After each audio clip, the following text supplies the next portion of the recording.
for this novel, and it was coming to me in fragments, writing about Cape Verde, the spiritual element, the sort of naturalistic element, the way the landscape looked and spoke to me, it felt really, really important to incorporate all of that as part of the narrative and sort of, part of the aesthetic of the work.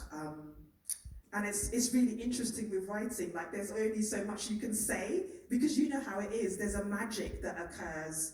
It's almost like a transcendent space, and you're just lucky enough to be like the vessel to tell the story. So once I came up with the characters and I knew what the idea was and I really sat with it, and I felt like I was carrying these worlds, it was just about being in the space to tell their stories, and let the voices speak for themselves. But yeah, this is the second book that I've sort of focused on, African history and spiritualism and travel and multiple dimensions and, wounds and the body as a portal, the body as like a regenerative space, the body as a transformative space, ideas around utopia and what that can look like and feel like, how you can create utopias for yourselves.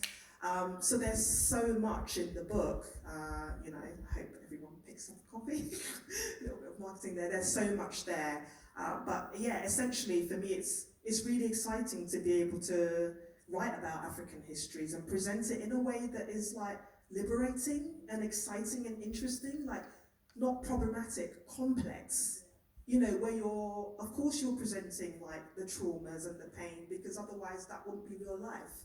But you're also presenting the beauty and the joy and the power of, Black consciousness and Black spirituality, and the history behind it. And yeah, for me, it was just such a joy to kind of, try to play and incorporate all of those things. Sorry, that was a really long response. No, this is what we're here for. We're here for the... And then we had one particular feedback say that they didn't think I was writing about Black experiences in an authentic enough way, and that, I know the audacity, the actual goal, and that they thought the writing was too strange.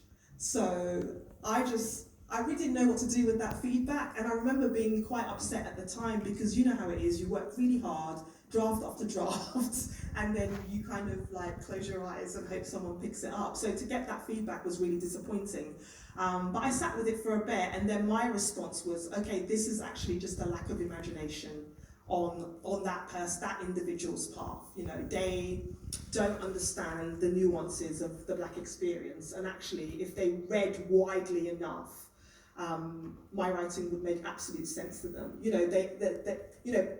Publishing professionals have the imagination to, champion or publish somebody like a Margaret Atwood's, and I love Margaret Atwood's work, and she's been very supportive of me.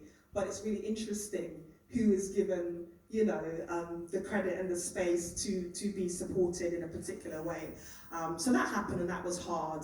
And the way we overcame that was just to keep sending the work out. And then I was very lucky because Jacaranda Books, who is running